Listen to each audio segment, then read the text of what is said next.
इस लड़की से। क्या हुआ माँ, क्यों इतना गुस्सा कर रही हो? गुस्सा न करूं तो क्या करूं? हाँ, कब से आवाज लगा रही हूं, लेकिन इन मैडम को एक बार में सुनाई कहाँ देता है। ओहो माँ, आप ही देखो ना, मैंने कितना सुंदर डिजाइन बनाया, बस इसी में ध्यान लगा था मेरा, शायद इसीलिए आपकी आवाज सुनाई नहीं दी होगी। अच्छा बताओ क्या काम है, मैं ये बाद में पूरा कर लूंगी। कुछ काम नहीं, खाने की थाली कब से लगा कर रखी है, अब महारानी को फुर्सत मिल गई हो तो चलकर खा लो। अच्छा खाना खाना है, अब आप शुरू करो, मैं बस 2 मिनट में आऊं। हाँ हाँ पता है तेरे 2 मिनट। इतना कहकर हिना की माँ सुमित्रा गुस्से में वहां से चली गई और फिर खाने की मेज पर। अरे क्या हो गया, इतने गुस्से में क्यों हो भाग्यवान? अब आप ही समझा लीजिए अपनी लाडली को, मेरी तो एक नहीं सुनती। हाँ तो क्या हो गया, तुम पे ही तो गई है। आपको मजाक सूझ रहा है? यहाँ मेरा दिमाग खराब हो रहा है, सारा दिन बस मेहंदी के डिजाइन बनाती रहती है और कोई काम ही नहीं है इसे। इसका मतलब वो सच में तुम पर ही गई है। तुम्हें भी तो मेहंदी लगाने का बड़ा शौक था ना इस उम्र में? हाँ, पर मैं घर का सारा कामकाज निपटाने के बाद ये सब करती थी। अरे ये तो खाना पीना भी छोड़कर बैठी है। सुमित्रा अपने पति सुरेश से हिना की शिकायतें कर ही रही थी कि तभी हिना वहां आ गई। क्या बनाया माँ? खुशबू तो बड़ी अच्छी आ रही है। मिल गई तुझे फुर्सत? हाँ माँ, देखो ना मेरा आज का डिजाइन, पापा देखिए ना कैसा है। सच में डिजाइन तो वाकई बढ़िया बनाया है लाडो। ये लाडो बोल बोल कर आपने ही इसका दिमाग खराब करके रखा है। मेरी जान को कितना काम है पता है, ती जा रही है, मगर ये लड़की मेरी बिल्कुल मदद नहीं करती। ओहो, आज सिर्फ खरी खोटी ही सुनाओगी या कुछ खाना भी मिलेगा भाग्यवान? सुरेश की बात सुनकर सुमित्रा की हंसी निकल गई और उसे हंसता देख सभी लोग हंसने लगे। हिना अपने माता पिता की अकेली संतान थी। हिना को बचपन से ही मेहंदी के नए नए डिजाइन बनाने का बड़ा शौक था। वो कागज पर रोज कुछ न कुछ नया बनाने की कोशिश करती और फिर उसे अपने या अपनी माँ के हाथों पर लगाती। हिना के कॉलेज की पढ़ाई भी अब पूरी हो गई थी, तो अब उसके लिए रिश्ते आने भी शुरू हो गए थे। अरे सुमित्रा कहाँ हो, जल्दी आओ। क्या हुआ जी? जरा इस फोटो को तो देखो, कैसा है लड़का? दिखने में तो बहुत ही बढ़िया है। हाँ, वो कानपुर वाले फूफा जी है ना, उन्होंने बताया है इस लड़के के बारे में। अपनी हिना के लिए कैसा रहेगा? लड़का काम क्या करता है और परिवार में कौन कौन है? फूफा जी बता रहे थे कि कानपुर में इनका अपना कारखाना है, वहां ये अपना दोने पत्तल और डिस्पोजल वगैरह बनाते हैं। ये अच्छा पैसा कमा लेता है, फूफा जी की रिश्तेदारी में है। हाँ, पर उससे पहले ये फोटो एक बार हिना को तो दिखा दो, उसे लड़का पसंद आ जाए तभी बात आगे बढ़ानी चाहिए ना। अरे हाँ, ये भी सही कह रही हो। लाडो, ओ लाडो, अरे कहाँ है बिटिया? सुरेश ने फौरन जाकर कमल की फोटो हिना को दिखाई तो हिना को भी कमल पसंद आ गया। उधर कमल को भी हिना पहली ही नजर में भाग गई और इस तरह से कुछ ही दिनों में कमल और हिना की शादी खूब धूमधाम से हो गई। शादी के बाद कमल और हिना अपनी गृहस्थी में बहुत खुश थे। फिर एक शाम। ये क्या लिख रही हो हिना? लिख नहीं रही हूँ, मेहंदी का डिजाइन बना रही हूँ। अच्छा, पर कागज पर क्यों? प्रैक्टिस तो रोज ही करनी होती है ना, तो इसीलिए कागज पर डिजाइन बनाती हूँ। अच्छा, अब जरा दिखाओ तो सही। अरे वाह, ये डिजाइन क्या सच में तुमने बनाया है? हाँ अच्छा है ना, अब मैंने और भी बनाकर रखे हैं, रुकिए मैं भी लेकर आती हूँ। हिना ने अपने बनाए सारे डिजाइन्स कमल को दिखाए, जो कमल को बहुत पसंद आए और उसने हिना की खूब तारीफ की। सब कुछ अच्छा चल रहा था और ऐसे ही हंसी खुशी दिन बीत रहे थे। लेकिन फिर एक सुबह। हेलो, क्या हुआ राठी जी, इतनी सुबह सुबह फोन क्यों किया? सर आप जल्दी से आ जाइए, गजब हो गया, अपनी फैक्ट्री में आग लग गई है सर, सब कुछ जल गया सर, कुछ भी नहीं बचा सर, जल्दी आ जाइए आप। फोन पर अपने मैनेजर की बात सुनकर कमल के पैरों तले जमीन खिसक गई। फैक्ट्री पहुंचा तो देखा वाकई फैक्ट्री पूरी तरह से जल रही थी। तभी एक जलती हुई बड़ी सी लकड़ी कमल पर आ गिरी, जिसकी वजह से वो बुरी तरह झुलस गया। उसे फौरन अस्पताल पहुंचाया गया और यहाँ से सब कुछ बदल गया। फैक्ट्री के काम को बढ़ाने के लिए कमल ने हाल ही में कई सारी नई मशीनें लोन पर खरीदी थी। मशीनें तो नहीं बची, लेकिन लोन चुकाने के चक्कर में पहले कमल की गाड़ी बिकी और फिर घर। मजबूर होकर कमल और हिना अब किराए के मकान में रहने लगे थे। फिलहाल कमल की हालत ऐसी नहीं थी कि वो कोई और काम कर सके। ऐसे में हिना ने घर चलाने का जिम्मा उठाया और वो घर घर जाकर औरतों के हाथों पर मेहंदी लगाने लगी। हालांकि इस काम से उसे बहुत कम पैसे ही मिल पा रहे थे, लेकिन हिना फिर भी पूरी मेहनत कर रही थी। क्या से क्या हो गया ना हिना, मैं किसी काम का नहीं रहा। अब जल्दी से आ जाइए, गजब हो गया, अपनी फैक्ट्री में आग लग गई है सर, सब कुछ जल गया सर, कुछ भी नहीं बचा सर, जल्दी आ जाइए आप। फोन पर अपने मैनेजर की बात सुनकर कमल के पैरों तले जमीन खिसक गई। क्या से क्या हो गया ना हिना, मैं किसी काम का नहीं रहा। हम बर्बाद हो गए। मैंने कहा था तुम्हें रानी बनाकर रखूंगा, मगर मेरे रहते हुए भी तुम्हें कितना संघर्ष करना पड़ रहा है। ऐसा क्यों कह रहे हैं आप बिल्कुल चिंता मत कीजिए, देखना धीरे धीरे सब ठीक हो जाएगा। हिना चाहती थी कि वो अपना एक पार्लर खोले, लेकिन फिलहाल ये मुमकिन नहीं था। मेहंदी लगाने का काम भी सीजन पर ही मिल पाता था, तो अब दिक्कत खाने पीने की भी होने लगी। ऐसे में हिना ने एक सेठ के घर मेड का काम करना शुरू कर दिया। और फिर एक दिन, सुन, तुझे कोई मेहंदी वाली पता है क्या? क्यों मैडम? अरे वो तीज आ रही है ना, तो मेहंदी लगवानी थी। हाँ, बाहर इतनी गर्मी है, अब ऐसे में कौन बाहर जाए, तो घर पर ही आकर कोई लगा दे तो बढ़िया रहेगा। अब हाँ मैडम, मैं बहुत अच्छी मेहंदी लगाती हूँ, आप मुझसे लगवा लो। ना ना ना, अगर खराब कर दी तो? तीज की पार्टी है मेरे यहाँ, मेहंदी तो बढ़िया ही लगवानी है मुझे। मैडम आप बिल्कुल चिंता मत कीजिए, और रुकिए, मैं अभी आपको कागज पर मेहंदी का डिजाइन बनाकर दिखाती हूँ, फिर आगे आप ही तय करना। इतना कहकर हिना ने फौरन एक कागज लिया और कुछ ही देर में उस पर एक बहुत ही सुंदर मेहंदी का डिजाइन बना दिया। और फिर, अरे वाह, ये तो सच में बहुत सुंदर है, बिल्कुल नया और बहुत ही खूबसूरत डिजाइन है। अब तू ये डिजाइन मेरे हाथ पर भी सेम टू सेम लगा देगी ना? हाँ मैडम, आप मुझ पर विश्वास कीजिए, मैं बचपन से ये करती आई हूँ। उस दिन हिना ने पूरे मन से अपनी मालकिन के दोनों हाथों पर मेहंदी लगाई। हिना ने जो डिजाइन बनाया था वो एकदम नया था और सुंदर भी।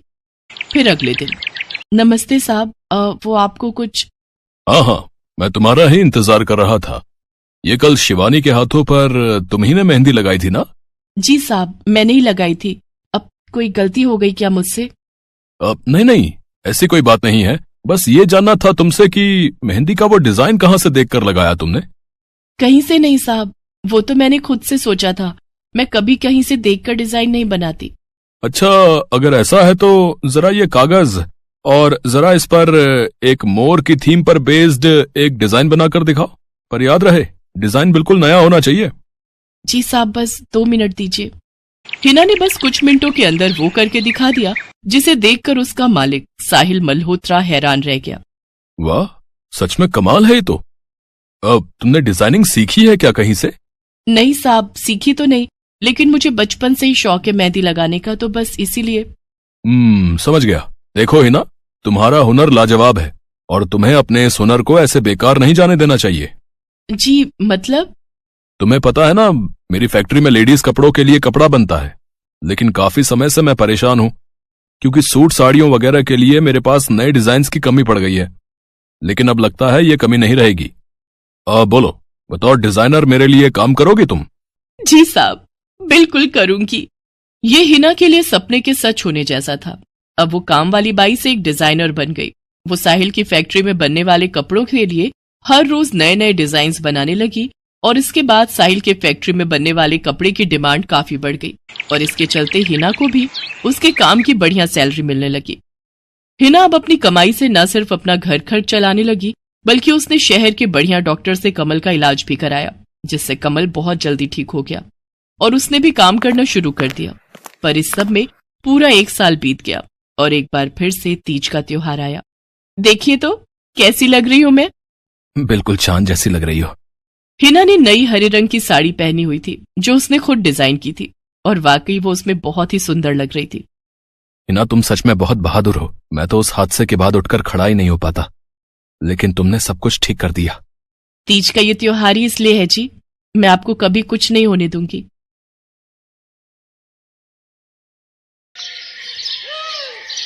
मीरा, ओ मीरा, चल तो जल्दी से आटा गूंथ दे, मैं फटाफट रोटियां सेक दूंगी। नहीं माँ, मैं नहीं गूंथ पाऊंगी, मैंने मेहंदी लगा ली है हाथ पर।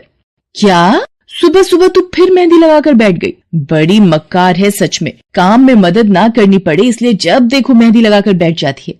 चल जल्दी से हाथ धोकर आ मेरे पास, मुझे काम पर जाने के लिए देर हो रही है। माँ बस आज कर लो ना, देखो ना मैंने कितनी मेहनत से कितना सुंदर डिजाइन बनाया है। लेकिन जैसे ही उसकी नजर मीरा के हाथों पर पड़ती है, उसका गुस्सा पल भर में गायब हो जाता है। वो मीरा से कहती है, अरे वाह मीरा, तूने तो बड़ी सुंदर मेहंदी लगाई है। हाँ माँ, वो शांति दीदी ने मुझे एक किताब दी थी कल, उसमें बड़े ही सुंदर सुंदर डिजाइन बने हैं, बस उसी में से देखकर लगाई है मैंने। सुंदर है ना? हाँ बहुत सुंदर है। अरे लेकिन मुझे तो, ओफो, फिर लगा लिया ना तूने बातों में, पहले से ही देर हो रही है, ऊपर से तू भी मेहंदी लगाकर महारानी जैसे बैठ गई है। माँ तुम इतना परेशान क्यों होती हो? 1-2 घंटे में जब मेरी मेहंदी सूख जाएगी तो मैं घर के सारे काम कर दूंगी। मीरा की बात मानकर कावेरी काम पर चली जाती है। वो एक बड़ी सोसाइटी के घरों में काम करती थी और इसी काम से कावेरी और मीरा का गुजारा चलता था। कावेरी के पति की कई साल पहले एक सड़क हादसे में मौत हो गई थी। तब से कावेरी पर ही सारी जिम्मेदारी थी। मीरा भी घर के कामों में उसका पूरा हाथ बटाती थी। मीरा को मेहंदी लगाना बहुत पसंद था। उसने अपने घर के पीछे मेहंदी के कई सारे पौधे लगा रखे थे, जिनका वो बहुत ख्याल रखती थी। वो अपने हाथों से मेहंदी के पत्तों को पीसकर अपने हाथों में लगाने के लिए तैयार करती थी। फिर एक दिन, मीरा, हमें इस जगह पर थोड़ी मोड़ी खेती कर लेनी चाहिए। ये मेहंदी के पौधों से कुछ कमाई थोड़ी ही हो रही है। खेती कर लेंगे तो कुछ पैसे ही बन जाएंगे। नहीं माँ, मेरे मेहंदी के पौधों को हाथ भी मत लगाना। बाजार से मेहंदी खरीदने के तो पैसे हैं नहीं हमारे पास। अब इन्हें तो रहने दो। ये कहते हुए मीरा की आंखों में आंसू थे। कावेरी उसके सिर पर हाथ रखते हुए कहती है, मीरा, मैं जानती हूँ तुझे मेहंदी लगाना बहुत अच्छा लगता है, लेकिन बेटा अपनी हालत तो तुझे पता ही है ना। मैं कितनी मुश्किल से। माँ, सब समझती हूँ मैं। जाओ कर लो जो करना है।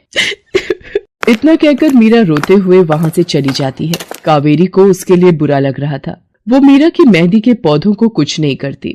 ऐसे ही कई दिन गुजर जाते हैं। ज्यादा काम करने की वजह से कावेरी की तबीयत खराब रहने लगी। वो बहुत जल्दी जल्दी बीमार पड़ने लगी। तो मीरा ने उससे कहा, माँ, तुम रहने दो, तुम्हें बुखार है, रात भर सोई नहीं हो, मैं चली जाती हूँ काम पर। नहीं मीरा, तू कैसे? नहीं, मैं ठीक हूँ, मैं जाती हूँ।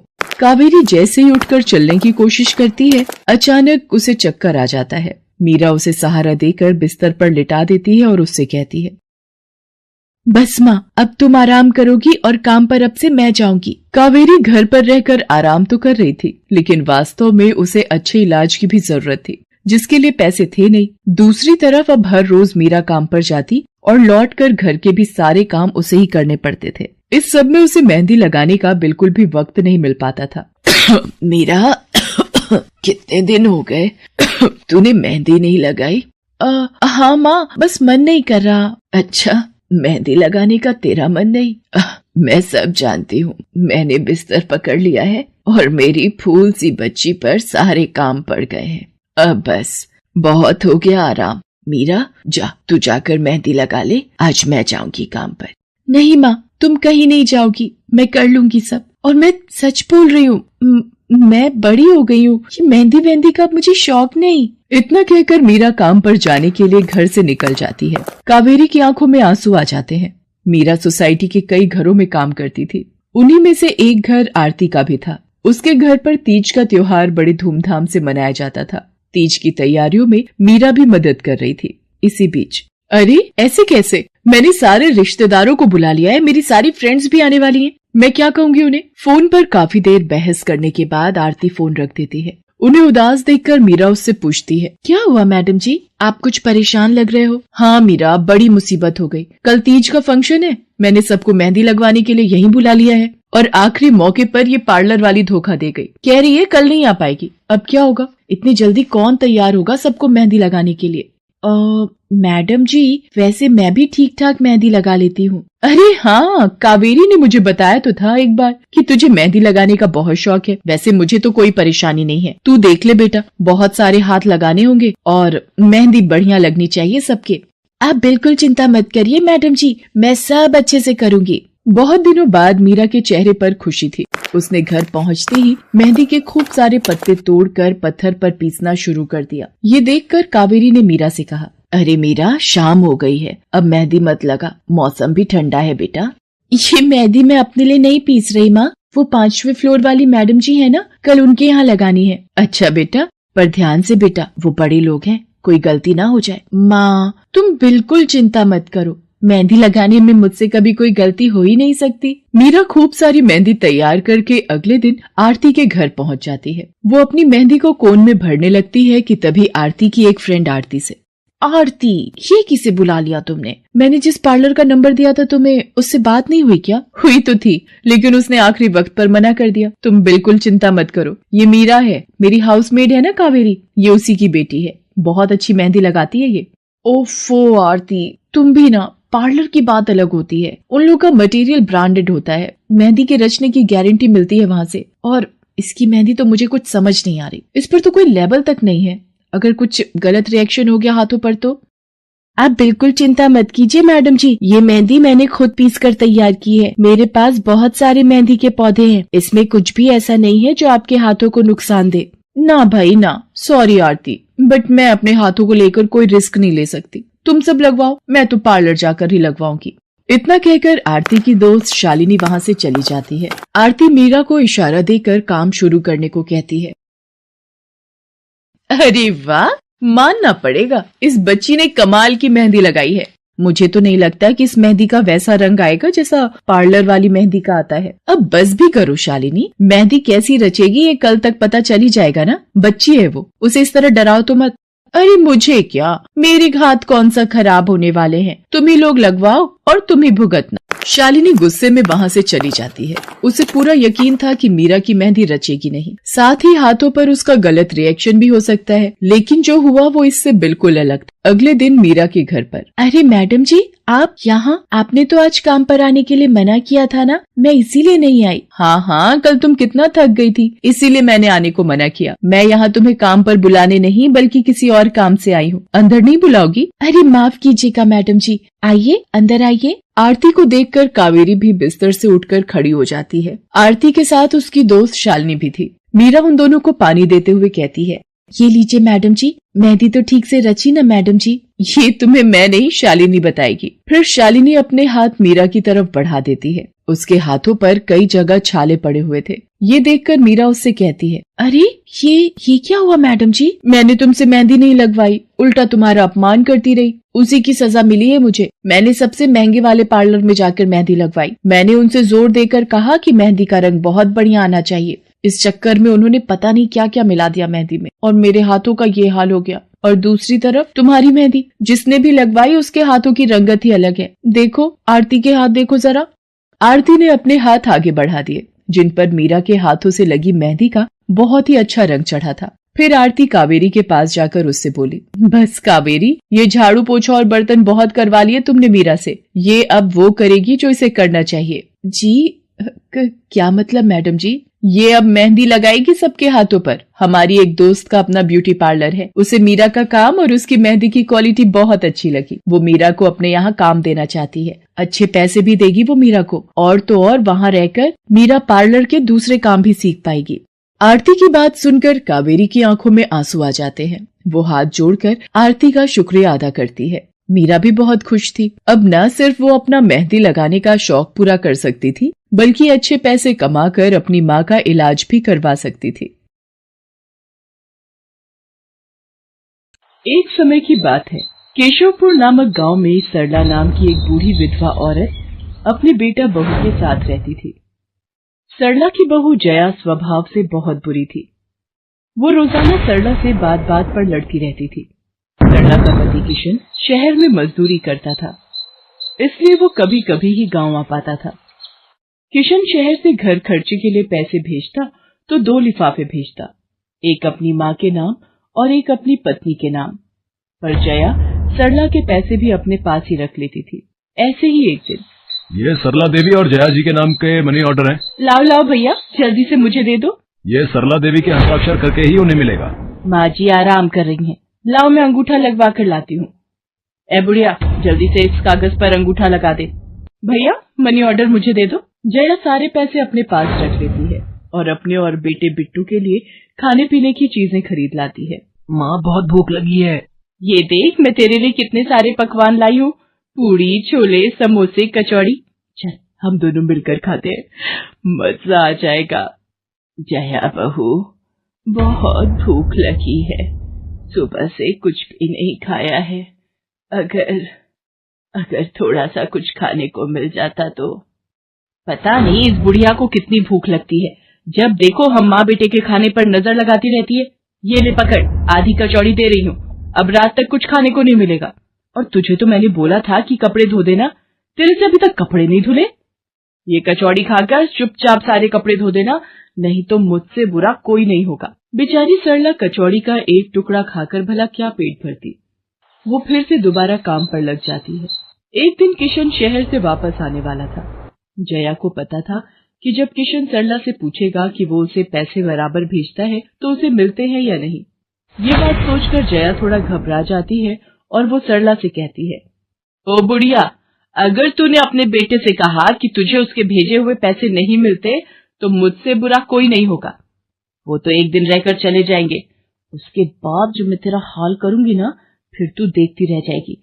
इसलिए अपने बेटे के सामने दुखड़े रोने की कोशिश मत करना।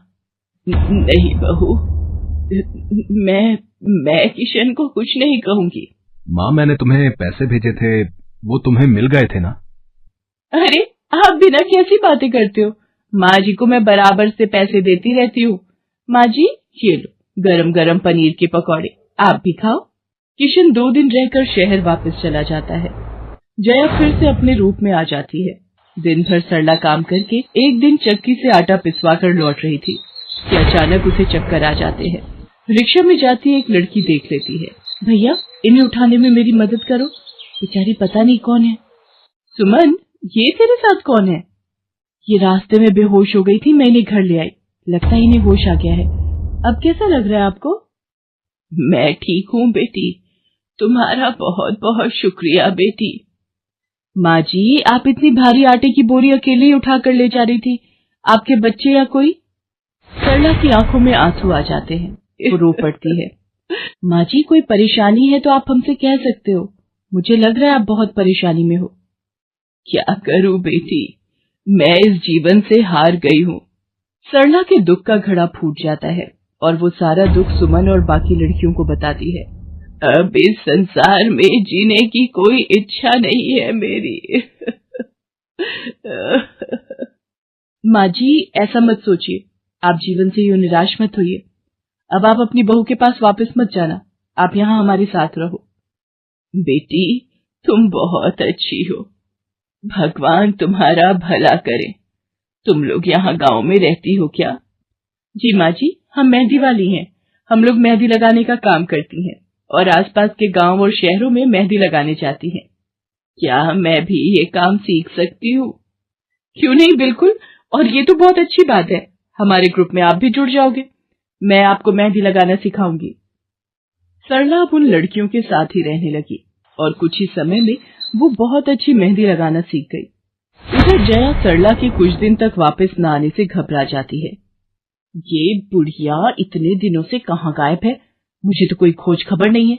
बिट्टू के बापू ने हम सबको अचानक शहर बुलाया है, वहां जाकर अब यही बोलना पड़ेगा कि बुढ़िया की तबीयत खराब थी इसलिए नहीं ला सकी। जया बिट्टू को लेकर किशन के पास शहर पहुंचती है। क्या हुआ जया, माँ तुम्हारे साथ नहीं आई? वो माँ जी की तबीयत कुछ ठीक नहीं थी, इसलिए मैंने उन्हें बोला कि वो गांव में ही रहें। बेकार में सफर करती तो उनकी तबीयत और खराब हो जाती। पर तुमने मुझे अचानक क्यों शहर क्यों बुला लिया? अरे वो हमारे सेठ जी की लड़की की शादी है, इसलिए उन्होंने बोला कि कोई ऊपर के कामों के लिए मिल जाए। मैंने सोचा तुम्हें बुला लेता हूँ, और माँ भी थोड़े दिन के लिए मेरे पास रह लेगी। चलो कोई नहीं, मैं तुम्हें मालकिन से मिलवा देता हूँ। देखो किशन, शाम को मेहंदी का समारोह है तो काम अच्छे से निपटाने हैं। जितने भी मेहमान आएंगे उनके स्वागत में कोई कमी ना होने पाए। आप चिंता मत करो मालकिन, सब हो जाएगा। ये मेरी पत्नी है, मैंने इसे गांव से बुला लिया है, ये सब संभाल लेगी। जया मेहंदी समारोह की तैयारियों में काम करवाने लगती है। सब मेहमान आने लगते हैं। रिचा, मेहंदी वाली अभी तक नहीं आई, कितने बजे का टाइम दिया था? मम्मी, मेरी उनसे बात हो गई है, बस कुछ ही देर में आती होंगी। लो वो आ गई। माँ जी, ये यहाँ कैसे? मेहंदी वाली लड़कियों के साथ? माँ यहाँ? जया, तुम तो कह रही थी कि माँ बीमार है और गांव में है, पर माँ मेहंदी वाली लड़कियों के साथ क्या कर रही है? मुझे कुछ समझ नहीं आ रहा। मैं माँ के पास जा रहा हूँ। माँ, तुम यहाँ इन सबके साथ? किशन बेटा, आप मेरे साथ इधर आइए, मैं आपको सब बताती हूँ। ये लड़की इनको सब कुछ बता देगी। शायद आप नहीं जानते हैं, आपकी पत्नी ने आपकी माँ पर बहुत जुल्म किए हैं, इसीलिए ये बेचारी अपना घर छोड़कर हमारे साथ रहने को मजबूर थी। सुमन किशन को सारी सच्चाई बताती है। सरला की आंखों में आंसू आ जाते। किशन सबके साथ जब घर आ जाता है। जया, तुम्हें शर्म आनी चाहिए, तुमने मेरी माँ के साथ इतना बुरा व्यवहार किया। तुम्हारी वजह से मेरी माँ दर दर भटक रही है। अब तुम मेरे साथ एक पल भी नहीं रहोगी। बिट्टू को मैं पाल लूंगा। अभी के अभी अपने मायके निकल जाओ। ऐसा मत कहो, मैं आप लोगों के बिना कैसे रहूंगी। मुझे माफ कर दो, मुझे माफ कर दो, मेरे से गलती हो गई। माँ जी, मुझे माफ कर दो। किशन बेटा, मैं किसी से भी नाराज नहीं हूँ। जया बहू को माफ कर दे। गलती इंसान से ही होती है बेटा। मैंने जया बहू को माफ कर दिया। किशन जी, आप चिंता मत कीजिए, आपकी माँ जी अब हमारे साथ ही काम करेंगी। उस दिन के बाद जया ने अपना व्यवहार बदल लिया। सरला ने मेहंदी लगाना नहीं छोड़ा। वो अपनी मेहंदी लगाने के काम को करती रही। जया को अपनी गलती का एहसास हो गया था। अब वो भी सरला की बहुत देखभाल करती थी।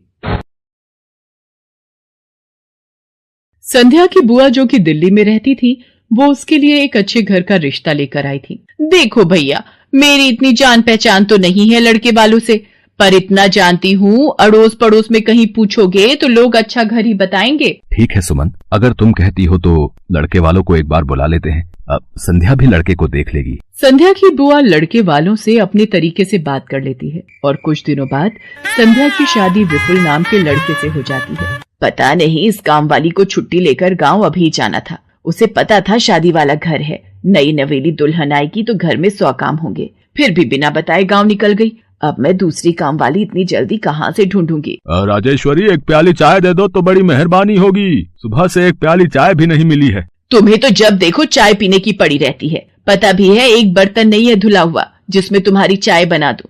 ढेरों बर्तन रसोई में पड़े हैं झूठे। माँ, मैं कॉलेज जा रही हूँ, तुम मुझे ये मत कहना कि मैं छुट्टी कर लूं और तुम्हारे साथ घर का काम करवाऊं। मेरा आज बहुत बड़ा प्रोजेक्ट सबमिट होना है, इसलिए मैं तो कोई काम नहीं कर सकती। ये लो, अब इसे भी अभी कॉलेज जाना था। अब मैं क्या करूं, कुछ समझ नहीं आ रहा। संध्या की सास राजेश्वरी अभी काम वाली को लेकर परेशान हो ही रही थी। तभी संध्या राजेश्वरी की सारी बातें सुन लेती है और रसोई में जाकर बर्तन धोने लगती है। अरे संध्या बहू, तुम ये रसोई में क्या कर रही हो? हटो हटो हटो, ये झूठे बर्तन तुमसे थोड़ी करवाऊंगी। अभी तुम्हारे हाथों की मेहंदी भी नहीं उतरी। माँ जी, आप परेशान मत हो, मैं थोड़ी देर में ही सारा काम निपटा दूंगी। आप अकेले इतना काम नहीं कर पाओगे। ठीक है, अगर तुम कहती हो तो मैं कोई और काम कर लेती हूँ। माँ, पड़ोस में किसी से पता करो, शायद कोई और काम वाली मिल जाए। मैंने पूछा था, पर अभी किसी भी काम वाली के पास समय नहीं है। पुलकित काम पर चला जाता है। संध्या सारे घर का काम करती है। अब तो रोजाना ही ऐसा होने लगा। काम वाली तो थी नहीं। संध्या की ननद पूजा सुबह होते ही कॉलेज निकल जाती और सास पैरों में दर्द के बहाने बिस्तर पर आराम करती। संध्या तो मानो घर के कामों में ही उलझ गई। एक शाम, माँ, तुम बिल्कुल सही बहू ढूंढ कर लाई हो। बेचारी गरीब घर की है, इसलिए चुपचाप संस्कारी बहू की तरह घर के काम कर लेती है। अगर कोई पैसे वाले घर की लड़की बहू बनाकर ले आती तो वो पूरे घर को अपने इशारों पर नचाती और तुम और मैं बस बर्तन घिसते रह जाते।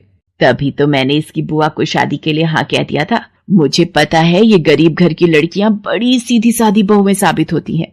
अब काम वाली गांव भाग गई। सोच ये ना होती तो कौन काम करता। राजेश्वरी, तुम दोनों माँ बेटी को तो संध्या बहू का शुक्रगुजार होना चाहिए। बेचारी ने आते से ही पूरा घर संभाल लिया। ऐसे ही दिन बीत रहे थे। संध्या सभी घर वालों की देखभाल का पूरा ध्यान रखती थी। एक दिन, क्या हुआ पुलकित बेटा, तुम इतने परेशान क्यों हो? और आज तुम ऑफिस भी नहीं गए? पापा, मेरी नौकरी छूट गई है। कंपनी घाटे में चल रही थी, इसलिए उन्होंने मेरे जैसे बहुत से वर्कर्स को अचानक निकाल दिया। दिमाग खराब हो रहा है, गाड़ी की किश्त भरनी है, घर का लोन भी पूरा नहीं हुआ है। घर का खर्चा अब सब कुछ कैसे होगा, कुछ समझ में नहीं आ रहा है। पुलकित बेटा, चिंता मत कर, अब कोई ना कोई रास्ता निकल आएगा। ज्यादा होगा तो कुछ दिनों के लिए मैं कोई काम कर लूंगा। पापा, मेरे होते हुए आप काम नहीं करोगे, मैं कुछ सोचता हूँ। पुलकित दूसरी नौकरी को लेकर परेशान था। उसे कोई काम नहीं मिल रहा था। घर में पैसों की तंगी भी शुरू हो गई। पुलकित ने अपनी गाड़ी बेच दी। घर के लोन को लेकर वो परेशान था। 15,000 रुपए की किश्त उसे भरनी थी। तभी, भैया, मेरे कॉलेज की फीस इस बार बहुत लेट हो गई है। मेरा आखिरी साल है, अगले महीने की 5 तारीख तक 12,000 रुपए फीस के भरने हैं। मैं कुछ इंतजाम करता हूँ। ऐसे खाली हाथ पर हाथ रखकर मैं नहीं बैठ सकती, मुझे कुछ सोचना होगा। पता नहीं, हो सकता है किरण ने बात कर ली होगी, पूछती हूँ। हेलो किरण, मैं संध्या बोल रही हूँ। तूने बात की फिर? पार्लर में जगह खाली है क्या? हाँ, मैंने बात कर ली है। 12,000 रुपए महीना देंगी रविता मैम। बोल, तू हाँ बोलती है तो मैं बात कर लेती हूँ। ठीक है, तू हाँ बोल दे, कम से कम कुछ तो पैसे आ जाएंगे। संध्या पुलकित से पार्लर में मेहंदी लगाने की नौकरी की बात करती है। पहले तो वो मना करता है, पर संध्या उसे समझाती है। पुलकित, मैं जानती हूँ आप परेशानी के दौर से गुजर रहे हो, मैंने आपसे शादी के बाद हर सुख दुख में साथ निभाने का वादा किया था, और आप परेशान मत हो, मैं घर और बाहर दोनों का काम एक साथ संभाल लूंगी। ठीक है संध्या, तुम कल से पार्लर में नौकरी के लिए जा सकती हो। अगले दिन से संध्या सारे घर के काम के साथ साथ पार्लर भी जाती और वहां पर पूरा दिन मेहंदी लगाने का काम करती और शाम के वक्त घर आती। संध्या बहुत मेहनत कर रही थी ताकि वो अपने परिवार की मदद कर सके। संध्या बहुत सुंदर मेहंदी लगाती थी। ये बात उसकी सास को तब पता चली जब उसने पार्लर में काम करना शुरू किया। संध्या को पार्लर में काम करते हुए 1 महीना बीत चुका था। पार्लर की मालकिन रविता भी संध्या के मेहंदी लगाने के काम को देखकर बहुत खुश थी। संध्या, तुम सचमुच बहुत मेहनती हो।